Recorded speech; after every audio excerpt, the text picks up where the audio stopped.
Hey, what's going on, you guys? This is Madam, and I'm coming back to you once again. This time, I'm going to go over to ABC News, and I definitely will list the article right in all of the details in the description, as always. But this article is going to be about Pence and his never before published notes, key evidence in a case against Trump, book says. Okay?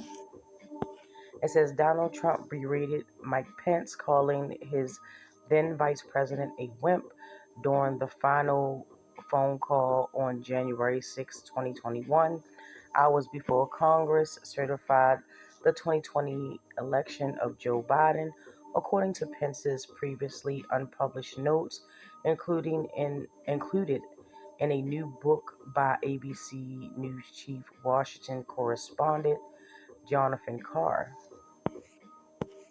According to the court filings, had his case against Trump gone to trial, special counsel Jack Smith planned to use the handwritten notes hastily scribbled on Pence's day planner as evidence to document the hours before Trump's alleged directed a violent mob to storm the Capitol. "You're going down as a wimp," Trump told Pence about his decision not to block Biden's certification. According to Pence's notes about the call on the morning of January 6th, just before the president took uh, the stage at the Save the America rally on the eclipse. "If you do that, I made a big mistake 5 years ago," Pence told Trump told him, excuse me. The exclusive details are reported in Carr's upcoming book, Retribution: Trump and the Campaign That Changed America. The notes also include what appears to be a scribble of an angry emoji after Trump told Pence, "You listened to the wrong people," according to Carr. Among the tidbits of evidence Smith amassed in the investigation, including a forensic copy of Trump's own phone documenting his digital activity on January 6th, are draft versions of his speech on the eclipse, showing it was hurriedly changed to target Pence directly. The material was never publicly released before the dismissal of the case following Trump's re-election, creating a gap in the historical records of the former and future president's alleged actions. Trump's cabinet officials sought to sabotage each other during transition process, new book says. In his final report, the Attorney General Merrick Garland, made public this past January, Smith said the evidence his team gathered would have proven that Trump used lies as a weapon to defeat a federal government function foundational to the United States democratic process. Mm-mm. Carr reports the materials may have been some sort of the government's strongest documentary evidence about the days leading up to January 6th insurrection, but the Supreme Court in January of 2024 ruling the president's immunity potentially curtailed Smith's ability to use the evidence against Trump had the prosecution proceeded. Before resigning in January, Smith argued in his report to Garland that he had enough evidence to convict the former president had voters not sent him back to the White House in 2024. The department's view that the Constitution prohibits the continued indictment in prosecution of the president in categorical and does not turn on the gravity of the crimes charged, the strength of the government's proof, or merits of the prosecution, which the office stands fully behind, Smith wrote to conclude the report. Indeed, But for Mr. Trump, election and imminent return to presidency, the office assessed that the admissible evidence was sufficient to obtain and sustain a conviction at trial. According to Smith's original indictment of the former president, Pence's contemptuous notes of his meeting with Trump documented how the then president was repeatedly corrected about his false claims of voter fraud, suggesting that he continued to push the claims despite knowing they were unfounded. In the days preceding the certification of the 2020 election, Trump and his allies had repeatedly pressured Pence to use his role overseeing the certification to block Biden's victory. Though Pence said he consistently rebuffed uh, the intrigues of to manipulate or delay the certification. According to Pence's memoir, So Help Me God, he received a phone call from Trump around 11 a.m. on January 6, the time Trump was originally scheduled to begin his speech on the eclipse, during which Trump allegedly made his final attempt to persuade him to block the election certification. According to Pence's notes, Trump called him a wimp after Pence said he planned to issue a statement saying he lacked the power to block the certification. You're not protecting our country. You're supposed to support plus defend our country, Pence wrote, according to Carr. I said we both took an oath to support plus defend the Constitution, Pence said, according to his notes, Carr reports. It doesn't take courage to break the law. It takes courage to uphold the law. Multiple witnesses in the White House that morning told the White House Select Committee on January 6 that the conversation between Pence and Trump quickly became heated, with Trump's daughter Ivanka Trump recalling that her father used a different tone from what she previously heard him use with Pence. I remember hearing the word wimp, Nicholas Luna, Trump's former assistant, said in a taped deposition. Either he called him a wimp, I don't remember if he said, you are a wimp, you'll be a wimp. Wimp is the word that I remember. Retired Lieutenant General Keith Kellogg, Trump's special envoy for Ukraine and Russia, told the committee in a taped deposition that he remembers Trump telling Pence he wasn't tough enough. Approximately an hour after their conversation, Trump would take the stage and call on his supporters to march towards the Capitol, where Pence was set to certify the vote. That punk is going to want a security guarantee. How Steve Bannon influenced Trump's combative meeting with oh well yeah, that's another part of it, another article you can reach. Then it goes to Trump's iPhone. Prosecutors was able to support their timeline of events in part using a forensic copy of Trump's iPhone, which showed a breakdown of when the phone was locked and unlocked by the president of the afternoon of January 6, Carr reports. According to Carr, the report also included screenshots of Trump's iPhone lock screen, which showed an image of Trump in a red MAGA hat giving a thumbs up. Trump's phone also appeared to contain evidence demonstrating that Trump understood that he had lost the election and was aware of the extent of violence taking place at the Capitol, the book says. According to Carr, the FBI reports on the phone showed that the device was used to access multiple images that depict the violence of the Capitol, including violent confrontations between officers and protesters, and photos of then mortally wounded Ashley Babbitt, who was later pronounced deceased at the hospital after being pew-pewed as she tried to enter the House floor. At 7 p.m. on January 6th, the same day, Trump was suspended from social media platform.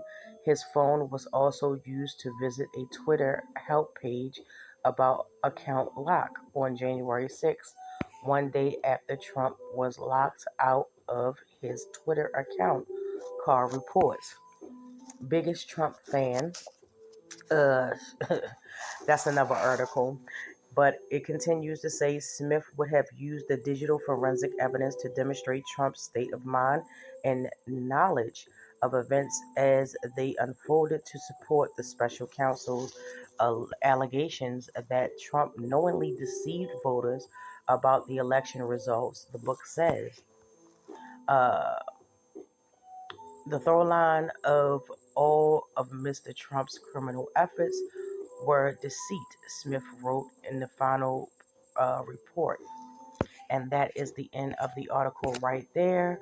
Um, hey, at, at this point, can we just acknowledge the fact that around that time, uh, you know, it was what it was? And this is just my personal opinion. Um, this can be backed up by video from January 6th of how, they were storming the Capitol and stuff like that. And literally a noose was hanging from the galley. And, people were using divisive language as, find Pence.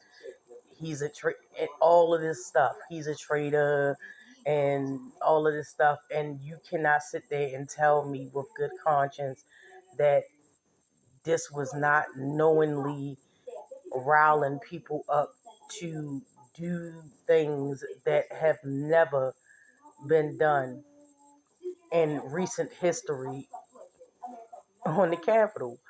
I mean, it's sad. It's truly tragic. And this is information that no one was, privy to.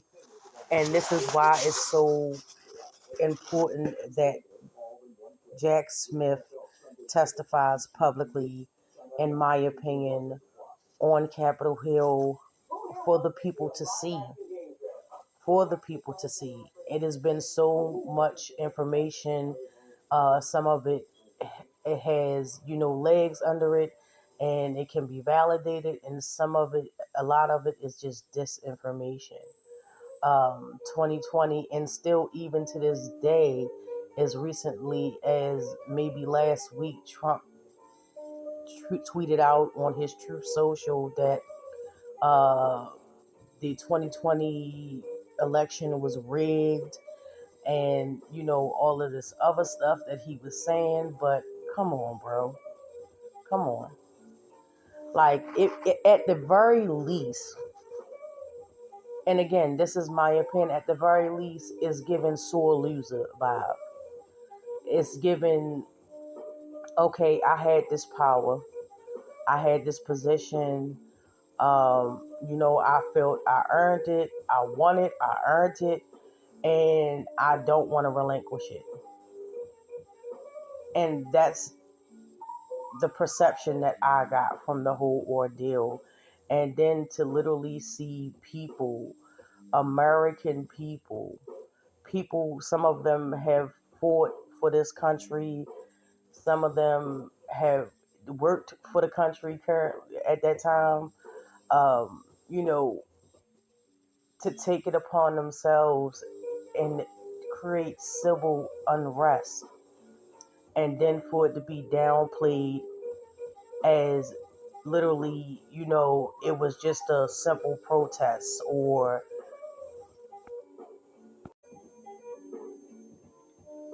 people were just airing their grievances, and, you know, it wasn't that big of a deal, but it was. People were hurt on both sides.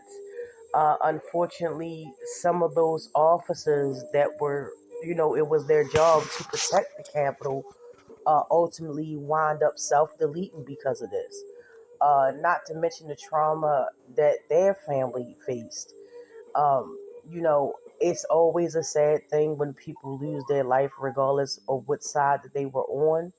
However, my sympathy tends to lean more with the actual officers that risked their lives to defend the Capitol.